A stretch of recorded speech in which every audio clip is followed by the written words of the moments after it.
Thank you for listening to ShulchanAruch.com. Must one take Maaser 10% off to give to tzedakah from the value of a present that he was given or that he received as an inheritance?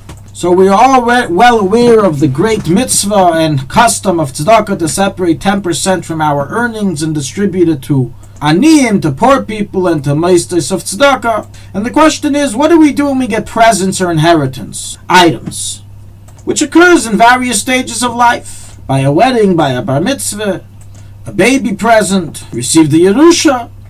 How do I calculate the Maaser? Do I have to include it in the Maaser? Do I have to evaluate its worth and then separate 10% from it? What do we do? So there's a difference in halacha between whether one received cash, presents, and gifts, and whether one received an item, including real estate, as a gift or as a Yerusha.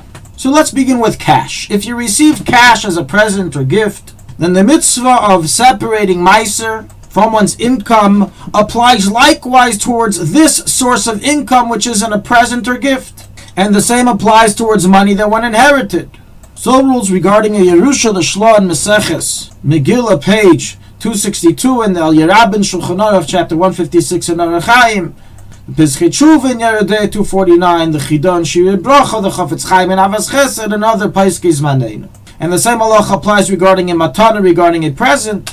So is the implication of Rabbeinu Yain in the Sefer Ayira 213. So writes Chikrei Lev in volume 2, Tshuva 102, and Mishpur Tzedakah and other Sfarim. Now what about if the giver of the present of the gift, the cash gift, told the receiver, I want you to use this money to purchase this and this for yourself? Do you have to take off Maaser money in such a case? So the poskim in this case is well side that it should be done, and one should separate Maaser either from within that money or from other monies, unless the giver explicitly stipulated with the receiver and said, I want you to only use this money for this specific purpose and not for anything else, in which case he would not be allowed to separate Maaser from that money. So is implied from the tshuva of the Chikrei Lev and other Sfarim that deal with this question. Ad kad until here regarding cash, inheritance, and cash presents and gifts. Now what about non-cash presents and inheritance, including real estate? Is it also subject to Maaser of 10% to give to charity? So while we do find some possible implication from the Rishonim, from the Sefer Ayira and Sefer Chassidim, that one should give Maaser even from gifts and presents or objects of Yerusha that he received, and so is the ruling of Shlomo Zalman Auerbach that one should separate 10% from the value of the object, as well as some other Peiskei Zmanenu. Practically, the widespread custom is that we do not separate Maaser from objects that we received as a present, a gift, or even real estate. And we only separate Maaser when we receive cash. So writes the Sefer Yosef Eimitz, the Minhagei Frankfurt, in volume 2, page 306, that he has not seen people separate Maaser from real estate that they received as part of the dowry or an inheritance. So also writes Rav Vosner in Shevet HaLevi, volume 5, Tshuva 133, regarding real estate. He has never seen this done before, that people separate Maaser from an inheritance or gift of real estate. And so is the ruling of the Chazon Ish that you do not need to separate Maaser from atanis, from objects, as brought in Orchos Rabbeinu and Derech Hamuna by Rav Chaim Kanievsky.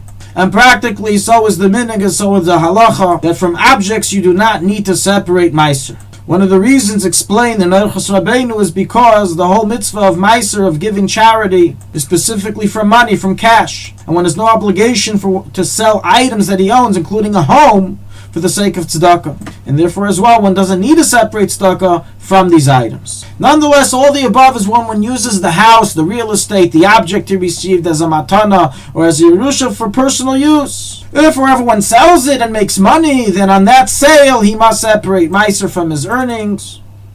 As in such a case, it's no different than any other form of income.